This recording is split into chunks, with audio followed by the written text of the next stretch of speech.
Umabot na sa halos 200 milyong piso ang halaga ng pinsala sa sektor ng agrikultura sa Northern Samar dahil sa malawakang pagbaha.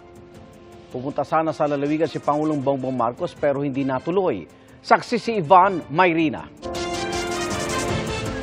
2 araw matapos masalanta na matinding pagbahang dulot ng shear line ng iba't ibang bahagi ng Northern Samar. Ganito ang itsura ng Katarman Central School na isa sa mga napuruhan ng matinding pagbaha. Maraming aklat at module ang hindi na magagamit. Sinira rin ng baha ang ilang laptop at desktop computer. Magtulungan lamang tayo, kakayanin natin ang anumang unos. Nandiyan po ang ating local government units, nandiyan ang ating provincial government. Ang Katarman personal sanang bibisitahin ni Pangulong Bongbong Marcos.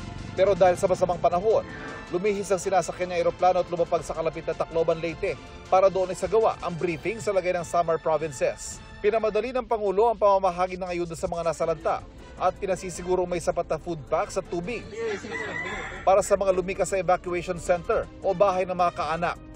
Bilin din ng Pangulo sa DPWH, madali ng pagkukumpuni sa mga nasirang kalsada.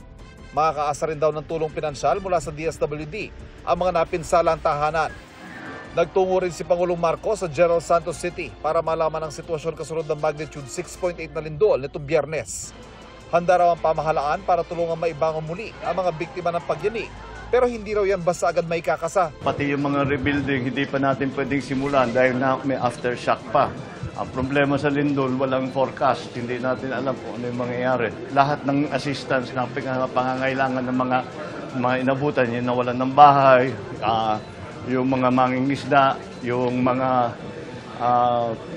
na-injure, lahat yan patuloy ang bigay ng DSWD ng assistance. Tig 10,000 piso ay binigay sa mahigit 200 pamilya mula sa mga bayan ng Malapatan, Glan at Jensan. Bukod pa yan sa mga food pack, 2,000 pisong cash aid naman ang natanggap ng kada isa sa 2,000 tricycle driver. Para sa GMA Integrated News, Ivan Mayrina ang inyong saksi. Mga igan, samahan nyo kaming saksiyan ng mga balita. Mag-subscribe sa GMA Integrated News sa YouTube. Para sa mga kapuso abroad, samahan nyo kami sa GMA Pinoy TV at sa www.gmanews.tv.